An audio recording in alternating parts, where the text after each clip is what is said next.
This is my first time ever posting to Reddit. I've been a Reddit lurker for years, but have never really felt that I had anything Reddit worthy to post. Now, I do. I am an atheist. I place no stock in religion, ghosts, demons, spirits, souls, anything of that sort. I find it to be bunk. I have seen strange things happen on occasion, we all have.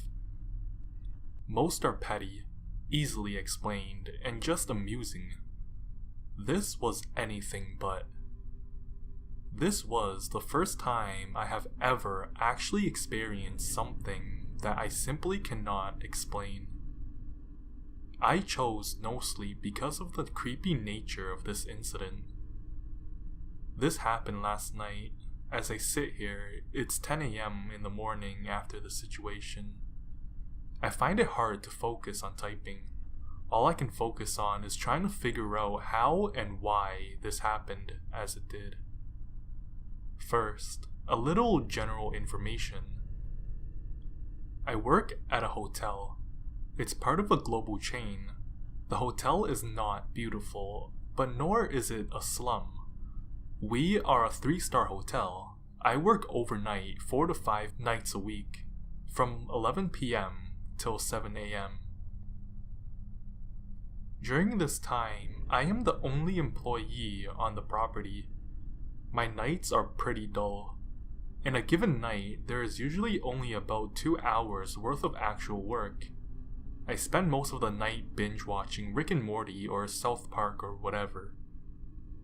I walk all 3 floors a couple of times at night, and I make breakfast in the morning at 5, which is most of my actual work. Other than that, I'm just there in case someone checks in late or has a problem. Last night was a very quiet night. Only 15 of our 85 rooms were occupied, so I was planning for an easy, relaxing night. Until about 12:30, it was just that. I hardly saw a person. Around 12:30 a.m., the phone rang at the desk.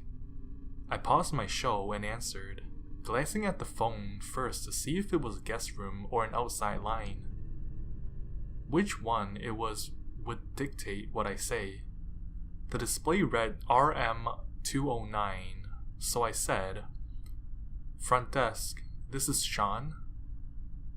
The conversation went as such. Her: "Hi, I'm sorry to bother you, but I'm in room 209 and the woman next door is being very loud. I can't sleep and I have to get up in 4 hours. Me: "I apologize, miss. I'll give the room a call, and if they don't answer, I'll come upstairs and knock on their door and ask them to quiet down. Which side of you is she on?" Her: "Hold on." Here I heard her set the phone down, then I heard a door open. A few seconds later, the door shut, then she picked up the phone again. "Hello?" "Yes, I'm still here." "If I look out the door, it is the room on my left, which is 211.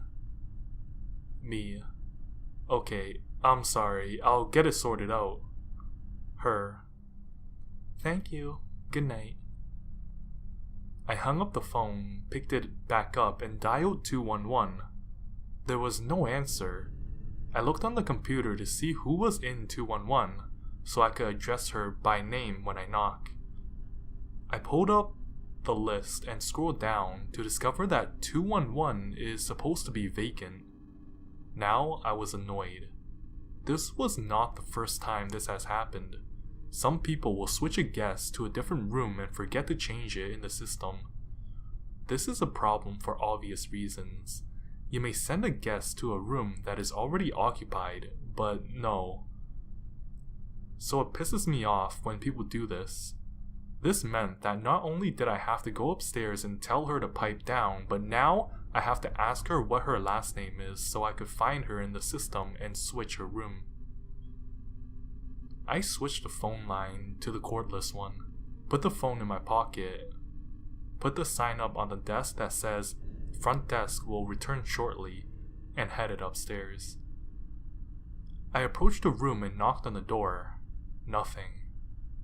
I knocked a little louder. "Front desk!" I called through the door. Nothing. Nor could I hear any noise from inside. Suddenly, the door to 209 opened. The woman who called me poked her head out, having heard me in the hall knocking and calling. "She stopped about 2 minutes ago," she said, "but thank you for coming up."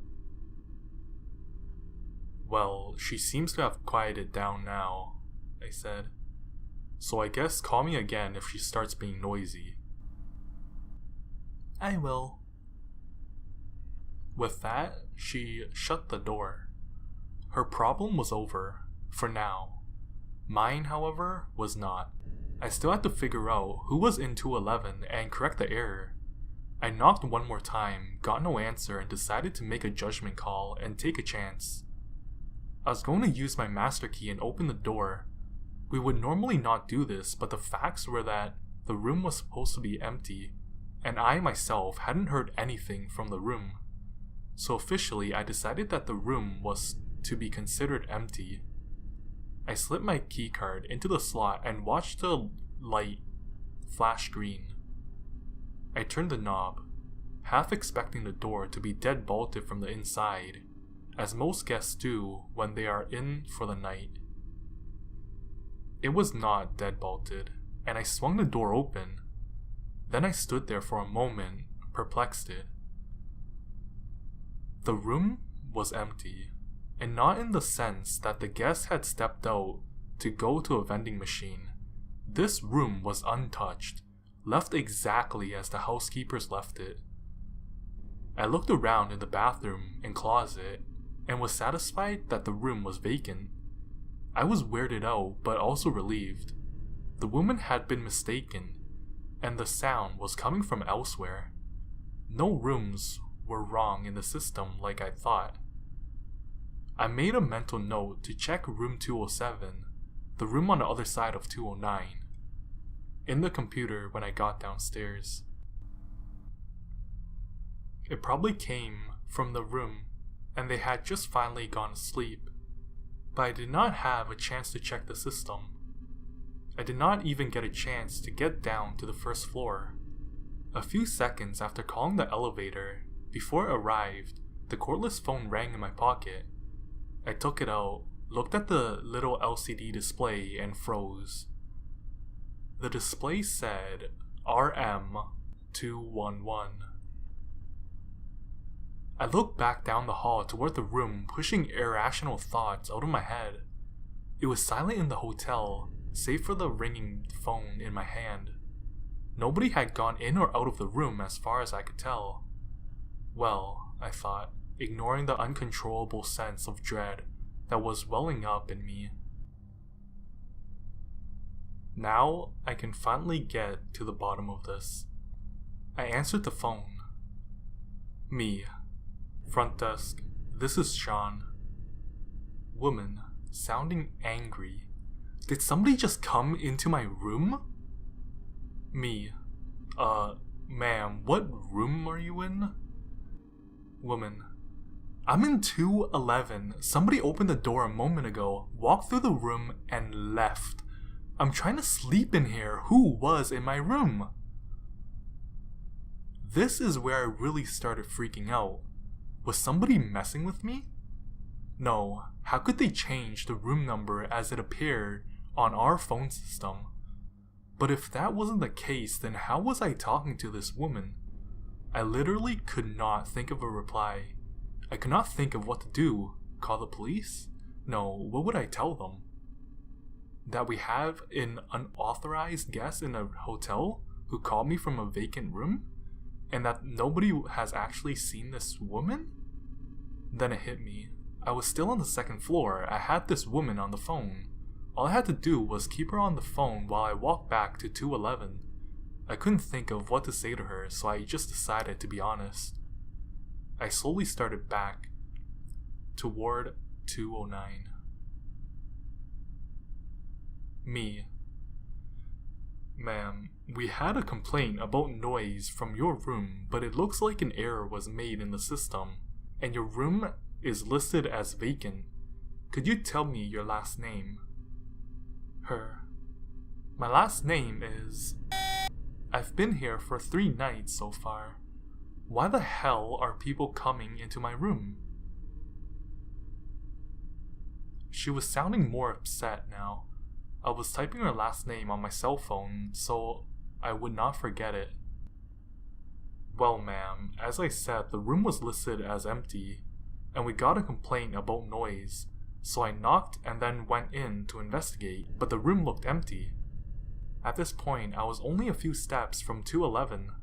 I approached the door as the woman got more upset. Noise? I've been asleep for hours until someone barged into... That point, right there, halfway into what I am sure was going to be barged into my room, was when I knocked on the door. I was listening to her on the phone, and I reached up and knocked. The moment my hand made contact with the door, the line got cut off. Immediately, I took out my master key and burst into the room to find... nothing. Just an empty room, left in order by the housekeepers. Exactly as it was before. I slammed the door behind me and frantically searched every corner of the room. Nothing. I searched every place that a human being could hide, even in the fridge. Nothing. Now, I was very freaked out. I ran out and ran down to the front desk, my heart beating so hard I could literally hear it. The first thing I did was search the system for the name she gave me. We had no record of anyone ever making a reservation under that name. For the next couple of hours, I was on edge, sitting at the desk, glancing around like a nervous lizard, darting my eyes this way and that. Everything seemed to move in my peripherals, a symptom of fear. I guess I wouldn't call it fear, more of a sense of disturbance.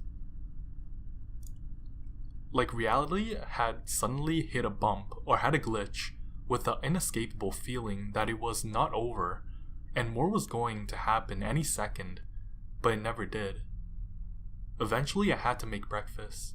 That helped distract me, and then, to my relief, a couple of my regular guests came down for breakfast. It was comforting to talk with a familiar face. It helped calm my nerves. Of course, I mentioned nothing of this to them, or to my manager when he relieved me. I haven't heard from the mysterious woman again. But I did see the woman who initially complained.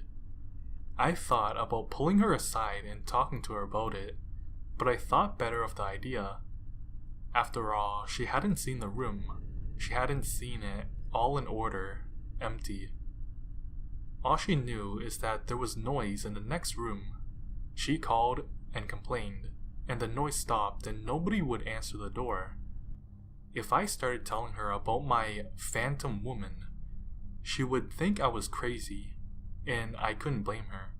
I myself have been battling with my mind trying to figure out if I maybe had some sort of mental breakdown that caused hallucinations, or if I saw and heard really is what happened. I'm not at the point of actually talking to a psychiatrist, but I am concerned. The only comfort I have is the knowledge that most people who are crazy don't usually suspect it. The old saying, crazy people don't know they're crazy, often rings true.